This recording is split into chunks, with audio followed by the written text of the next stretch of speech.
नमस्कार दोस्तों, राधे राधे, जय माता की। तो आज की वीडियो में हम सुनेंगे गणेश चतुर्थी व्रत की कथा और साथ ही जानेंगे कि विनायकी गणेश चतुर्थी व्रत की पूजा विधि क्या होती है। तो इससे पहले मैं वीडियो में आगे बढ़ूं, आपसे मेरी रिक्वेस्ट है कि यदि आपने मेरे चैनल को सब्सक्राइब नहीं किया है तो चैनल को सब्सक्राइब कर लें और वीडियो अच्छा लगे तो वीडियो को लाइक कर दें और आगे शेयर भी कर दें। तो चलिए अब हम जानते हैं सबसे पहले पूजा विधि के बारे में।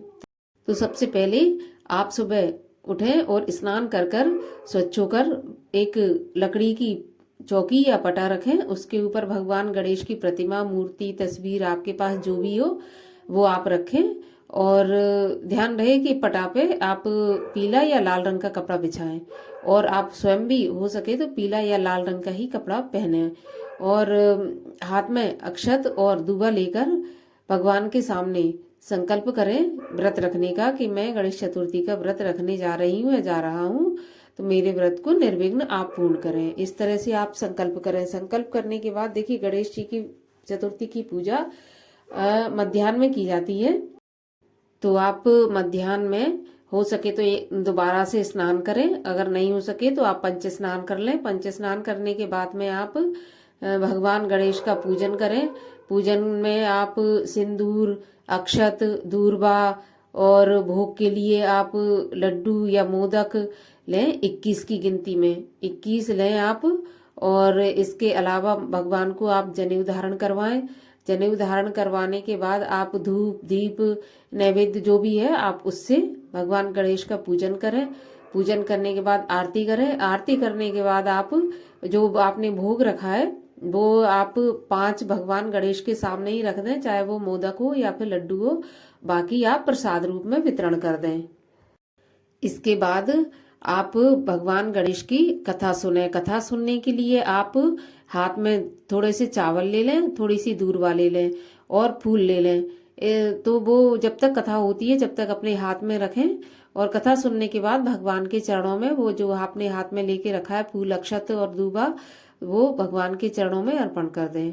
तो कथा सुनने के लिए देखिए आप पंडित जी से भी करवा सकते हैं कथा, या फिर आप स्वयं भी पढ़ सकती हैं अगर आपके पास किताब है, और नहीं है तो फिर आप मोबाइल में यूट्यूब पर भी आप कथा सुन सकती हैं। तो देखिए विनायकी चतुर्थी की कथा इस प्रकार से है कि एक बार भगवान महादेव और माता पार्वती नर्मदा नदी के किनारे बैठे हुए थे। तो माता पार्वती ने भगवान शिव से कहा कि समय बिताने के लिए स्वामी क्यों ना हम चौपड़ का खेल खेलें। तो भगवान शिव भी राजी हो गए, लेकिन भगवान शिव ने कहा कि अगर हम खेलेंगे तो हमारी हार जीत का फैसला करने के लिए यहाँ कौन होगा, यहाँ तो कोई भी नहीं है। तो फिर भगवान शिव ने नर्मदा नदी के किनारे से ही कुछ तिनके उठाए और उन तिनकों से एक पुतले का निर्माण किया। पुतले का निर्माण किया और उसमें प्राण प्रतिष्ठा करने के बाद में भगवान शिव ने उस बालक से कहा, जो कि पुतला था, बालक का रूप ले चुका था प्राण प्रतिष्ठा के बाद में, तो उस बालक से कहा कि देखो हम और ये माँ पार्वती जो है चौपड़ खेलने जा रहे हैं, तो हमारी हार जीत का फैसला तुम करना। तुम यहाँ पे बैठो, देखो और हार जीत का फैसला करो। तो उस बालक ने हाँ कर दिया। अब चौपड़ का खेल शुरू हुआ और 3 बार खेला गया। 3 बार खेला और तीनों बार माता पार्वती की ही जीत हुई। अब उस बालक से पूछा गया कि तुम बताओ कि इस खेल में कौन विजयी हुआ। तो उस बालक ने भोलेनाथ को विजयी बता दिया कि भगवान भोलेनाथ विजयी हुए। ऐसा सुनकर माता पार्वती को क्रोध आ गया। क्रोध आ गया तो माता पार्वती ने उस बालक को श्राप दे दिया कि जाओ, तुम एक पैर से लंगड़े हो जाओगे और तुम यही कीचड़ में धंसे रहोगे। ऐसा सुनकर बालक क्षमा मांगने लगा माँ से और कहा, हे माँ, मैंने जानबूझकर ऐसा नहीं किया, मैंने भूलवश ऐसा कह दिया कि भगवान भोलेनाथ विजय हुए, मुझे माँ माफ कर दे। तब माँ ने उसकी करुण पुकार सुनने के बाद में कहा कि देखो यहाँ पर नाग कन्याएं गणेश चतुर्थी का व्रत और पूजन करने आएंगी, तो जैसे वो पूजा और व्रत करेंगी तुम उनसे विधि जानकर गणेश चतुर्थी की व्रत करना और पूजा करना। इससे मेरे जो शाप का दोष है वो मिट जाएगा, वो खत्म हो जाएगा। 1 साल बाद उस जगह पर, उस स्थान पर नाग कन्याएं गणेश जी का व्रत करने के लिए आई। तो वहां पर उस बालक ने उनसे सारा विधि विधान जानकर भगवान गणेश का 21 दिनों तक व्रत किया। 21 दिनों का व्रत करने जब उसका पूर्ण होने वाला था तो 21वें दिन भगवान गणेश ने उसको दर्शन दिए उस बालक को और कहा, मांगो तुम क्या मांगना चाहते हो। तब उस बालक ने कहा कि प्रभु आप मुझे ऐसा वरदान दें कि मैं अपने पैरों से चलकर अपने माता पिता के पास जा सकूं और उनके दर्शन कर सकूं। तब भगवान गणेश ने उसको तथास्तु कहा और वहां से अंतर्ध्यान हो गए और भगवान गणेश के आशीर्वाद से वह बालक कैलाश की ओर चल दिया। जब वो कैलाश पर पहुंचा तो भगवान शिव से उसने इस कथा के और व्रत के बारे में सारा हाल कहा। ऐसा कहने जब वह बालक भगवान शिव को ये सब बता रहा था, उस समय में माता पार्वती भगवान शिव से रुष्ट थी और उनसे विमुख रह रही थी।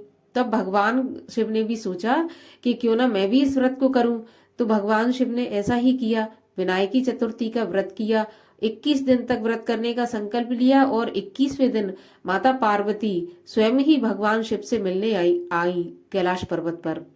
आने के बाद वह पूछने लगी कि हे प्रभु आपने ऐसा क्या किया कि मेरा मन खुद ब खुद बदल गया, स्वयं ही बदल गया और मैं आपसे मिलने चली आई जबकि मैं आपसे इतनी क्रोधित थी। तब भगवान शिव ने उन्हें विनायकी चतुर्थी के व्रत के बारे में बताया। भगवान शिव से विनायकी चतुर्थी के व्रत के बारे में सुनने के बाद माता पार्वती के मन में भी श्री कार्तिकेय जी से मिलने की इच्छा प्रकट हुई। जब उन्होंने सोचा कि मुझे कार्तिक से मिलना है तो उन्होंने भी भगवान गणेश का विनायकी चतुर्थी व्रत 21 दिन का करने का संकल्प लिया। तो और उन्होंने 20 दिन तक व्रत किया। 21वें दिन कार्तिकेय स्वयं माता पार्वती से मिलने आए और कार्तिकेय को देखकर माता पार्वती बहुत प्रसन्न हुई। फिर इस व्रत का विधान और महत्व कार्तिकेय जी ने विश्वामित्र को सुनाया। विश्वामित्र ने जब इस व्रत को रखा तो भगवान गणेश ने विश्वामित्र को भी दर्शन दिए और विश्वामित्र से कहा, मांगो क्या मांगना चाहते हो। तब विश्वामित्र जी ने कहा कि प्रभु मुझे इस जीवन से मुक्ति देकर, इस जन्म मरण से मुक्ति देकर और मुझे ब्रह्म ऋषि की उपाधि आप प्रदान करें। भगवान गणेश ने ऐसा ही किया। उस दिन से इस विनायकी चतुर्थी व्रत को मनोकामना पूर्ति व्रत भी कहा जाने लगा। तो जो भी इस व्रत को करेगा उसकी सारी मनोकामनाएं भगवान श्री गणेश की कृपा से पूर्ण होंगी और उसको इस संसार में सारे सुख वैभव भोगने के बाद में शिवलोक की भी प्राप्ति होगी। तो ये थी गणेश व्रत की कथा और यदि आपको अच्छी लगी हो तो एक लाइक तो जरूर ही कर देना और वीडियो को आगे शेयर कर देना, चैनल को सब्सक्राइब कर लेना। मिलते हैं आपसे अगली वीडियो में, तब तक के लिए राधे राधे, जय माता की।